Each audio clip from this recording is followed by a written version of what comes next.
जय श्री राम। शंखनाद में आपका स्वागत है। उद्धव ठाकरे फिर से गिड़गिड़ाने वाले मोड में आ गए हैं, फिर से गुहार लगा रहे हैं और अब नेता प्रतिपक्ष का राग अलापने लगे हैं। जो बातें अभी कुछ दिनों पहले अंदर खाने हो रही थी, अब फिर से अब सार्वजनिक तौर पर होने लगी है और उद्धव ठाकरे नेता प्रतिपक्ष के पद की मांग करने लगे हैं। विधानसभा का सत्र 8 तारीख से उसकी शुरुआत है और उद्धव ठाकरे को अब फिर से वो जोर लगाने की कोशिश में है कि नेता प्रतिपक्ष उनकी झोली में गिर जाए विधानसभा में। और विधान परिषद में कांग्रेस के नेता हैं जिनका नाम इसके लिए सतेज पाटिल का नाम इसके लिए दिया गया है। उद्धव ठाकरे ने फिर से बयान दिया है, पिछले साल भी बड़ा जोर लगाया था, अब बयान दिया है कि नेता प्रतिपक्ष का पद 1 साल से खाली पड़ा है, दोनों सदनों में खाली पड़ा है। हालांकि ये विधान परिषद में अंबादास दानवे का कार्यकाल हाल में ही खत्म हुआ है, तो 1 साल से खाली नहीं कह सकते हैं, लेकिन लोकसभा में विधानसभा के अंदर खाली पड़ा है और उसकी वजह है। लेकिन उद्धव ठाकरे को इससे तकलीफ है। अब कहते हैं कि 1 साल से दोनों पद खाली पड़े हैं और अगर आप इसे नियुक्त नहीं करना चाहते, अगर ये असंवैधानिक है तो फिर उप मुख्यमंत्री का पद क्यों होना चाहिए, वो भी असंवैधानिक है। इनको एकनाथ शिंदे से समस्या रहती है, इसलिए तो नेता प्रतिपक्ष आप क्यों नहीं बना रहे हैं, ये सवाल उठा रहे हैं। अब ये सवाल तो मीडिया के सामने उठा रहे हैं, पीछे पीछे से जाके वही देवेंद्र फडणवीस के फिर से पीछे पड़े हैं सीएम के कि नेता प्रतिपक्ष बनाइए, हमारी पार्टी से बनाइए, 20 सीटों के साथ हमारी पार्टी विपक्ष में सबसे बड़ी पार्टी है। लेकिन उद्धव ठाकरे यहाँ पर बात संविधान की कर रहे हैं, पर संविधान में ही जो दिया गया है उसको ये किनारे कर देते हैं। नियमों के मुताबिक विधानसभा में जितनी सीटें होती हैं, कुल सीटों की 10% सीटें अगर आती हैं तो नेता प्रतिपक्ष बनता है। अब महाराष्ट्र विधानसभा में 288 सीटें हैं।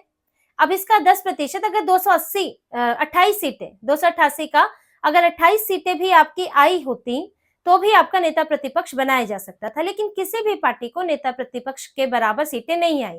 उद्धव ठाकरे 20 सीटें, कांग्रेस 16 और शरद पवार मात्र 10 सीटें।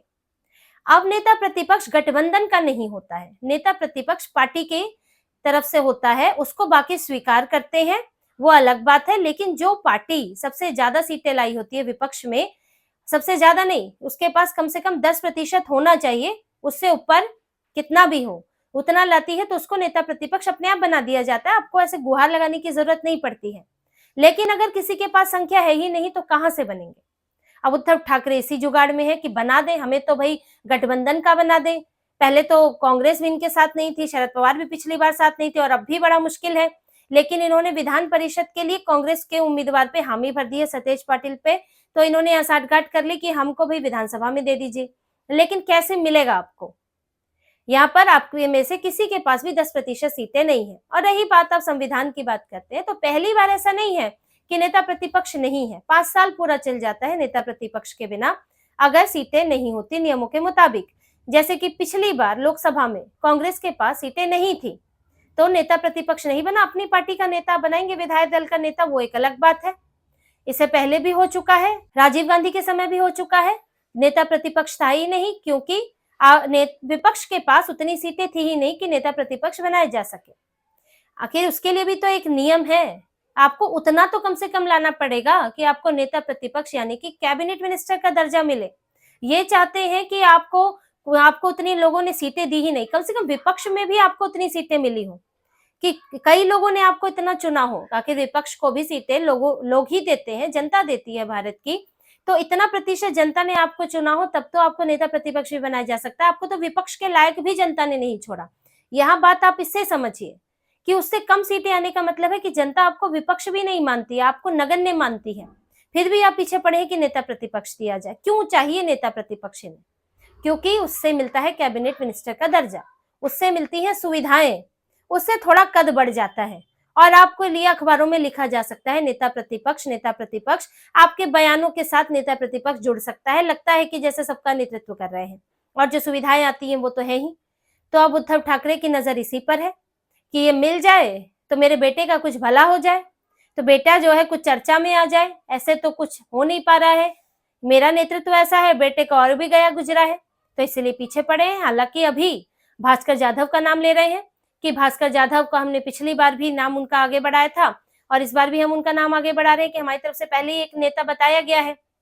लेकिन देखिए भास्कर जाधव के साथ जो स्थितियां चल रही हैं, ये अभी जो स्थानीय निकाय चुनाव हुए, उन्होंने चिपलूण नगर परिषद से उन्होंने शिवसेना यूबीटी के महापौर की बजाय शरद पवार की पार्टी के महापौर को समर्थन दिया, उसके लिए जनसभा की रैली की वोट मांगे और यहां से मातोश्री से कहना पड़ा कि आप ऐसी चीजें ना कीजिए जिससे कि यूबीटी को नुकसान हो, लेकिन उसके बाद भी वो नहीं माने। तो वो तो अपने विरोधी सुर में बैठे हुए हैं। विनायक राउत से उनको समस्या है।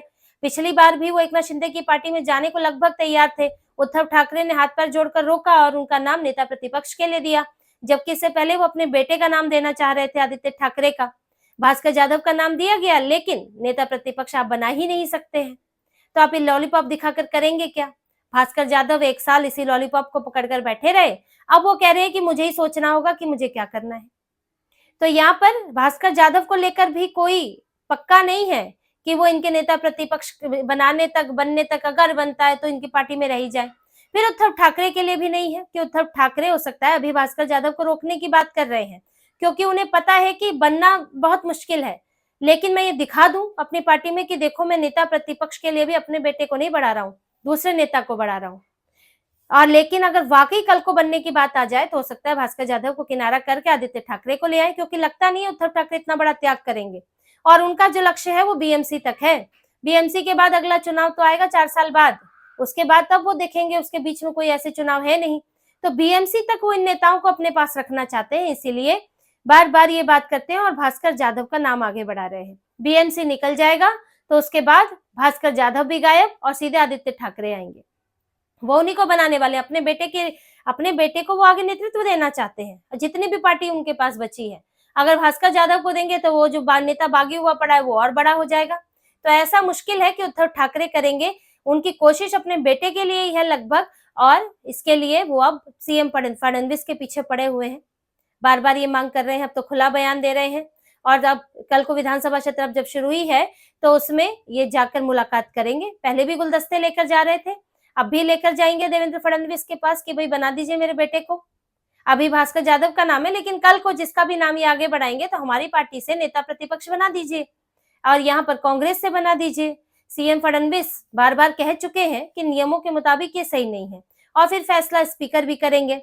तो आप इसके लिए बार बार बोलने से कोई फायदा नहीं है, लेकिन यहाँ वो अड़े हुए हैं और अपनी राजनीति कर रहे हैं, अपने नेताओं को भी खुश करने की कोशिश है। पर बहुत मुश्किल है कि उद्धव ठाकरे की झोली में ये पद गिरेगा नेता प्रतिपक्ष का, और उनकी पार्टी से कैबिनेट मंत्री के दर्जे लायक कोई नेता हो जाएगा। कैबिनेट मंत्री बन सकते हैं, राज्य के कैबिनेट मंत्री के बराबर दर्जा हो सकता है, उसकी सुविधाएं मिल सकती हैं। तो बहुत मुश्किल है कि उद्धव ठाकरे को ये मिलने वाला है, उनकी पार्टी में किसी को मिलने वाला है। सिर्फ उन्हें हंगामा करना है कि एक ये दिखा सके लोगों को कि देखो भाई, हमको तो नेता प्रतिपक्ष भी नहीं दिया जा रहा है, पार्टी के साथ कितना अन्याय हो रहा है। तो ये सारी राजनीति वो खेल रहे हैं, चाहे पार्टी बचाने की हो, इज्जत बचाने की हो, लोगों को बरगलाने की हो। उद्धव ठाकरे अभी सब करने में लगे हुए हैं, क्योंकि पार्टी के तो अस्तित्व ही खतरे में है। उनकी अपनी राजनीति, अपने बेटे की राजनीति खतरे में है। बीएमसी के लिए कांग्रेस के सामने गुहार लगा रहे हैं, आजकल वो सबके सामने गुहार लगा रहे हैं। कांग्रेस छोड़ रही है तो बार बार जा रहे हैं, जैसे संजय राउत को काम पर लगाया हुआ है। दिल्ली भी जाने वाले हैं कि कांग्रेस को किसी तरह बीएमसी चुनाव के लिए साथ ले आए, क्योंकि यहाँ से कांग्रेस गई तो मुस्लिम वोट चला गया। उद्धव ठाकरे पर भरोसा तो नहीं करते हैं मुसलमान, और यहाँ पर हिंदू पहले ही नाराज बैठा है, तो यहाँ बचेगा क्या। और बीएमसी से गए तो फिर गए। अब जब आपका मुंबई नहीं रहा, आप पूरे महाराष्ट्र में तो पहले ही नहीं है, तो फिर आप हैं क्या महाराष्ट्र की राजनीति में? तो ये तो बड़ा सवाल है। तो जो बचे खुचे नेता है वो भी चले जाएंगे। बाकी तो अभी कई नेता जा भी चुके हैं, वो जा ही रहे हैं लगातार। इनके मौजूदा कॉर्पोरेटर्स चले जाते हैं, इनकी पार्टी के पदाधिकारी कई चले जाते हैं, मुंबई से भी जा रहे हैं, दूसरी जगहों से भी जा रहे हैं, और उद्धव ठाकरे को झटके पे झटके ही लग रहे हैं। तो यहाँ पर ऐसे में कोई एक उम्मीद की किरण इनके लिए एक नेता प्रतिपक्ष है कि कुछ मेहरबानी अगर भाजपा कर दे तो। हालांकि अब बड़ा मुश्किल है, क्योंकि नियमों के मुताबिक एक तो ये है नहीं, दूसरा इनका लक्षण भी सही नहीं है। ये उसी तरह से अपनी राजनीति तो वही तेवर वाली रखेंगे। आप सरकार का सहयोग करेंगे नहीं, आप हर मुद्दों पर आलतू फालतू सवाल उठाएंगे। संजय राउत आलतू फालतू बयान देंगे, पहलगाम से लेकर पाकिस्तान पर जो हमला हुआ, ऑपरेशन सिंदूर पर भी सवाल उठाएंगे, और भाजपा के वोट चोरी की बात में राहुल गांधी के साथ हो लेंगे, चुनाव आयोग पर सवाल उठाएंगे। तो जब आप किसी भी पॉजिटिव चीज में भी सहयोग करने को तैयार नहीं है, एसआईआर जैसी प्रक्रिया में, तो फिर सरकार आपका साथ क्यों दे? क्यों आपके लिए नियमों के परे जाकर कुछ किया जाए? तो उद्धव ठाकरे अब सिर्फ मांगते ही रहने वाले हैं, उनकी मांग कहीं से पूरी नहीं होगी। ये सत्र भी निकल जाएगा, सीएम फडणवीस से ये मिल भी आएंगे, लेकिन इनके हाथ में नेता प्रतिपक्ष का पद आने वाला नहीं है। तो इसी तरह की और खबरें और विश्लेषण आपके लिए लाते रहेंगे। हमसे जुड़े रहिए, सब्सक्राइब कीजिए, कमेंट कीजिए। बहुत बहुत धन्यवाद। जय श्री राम।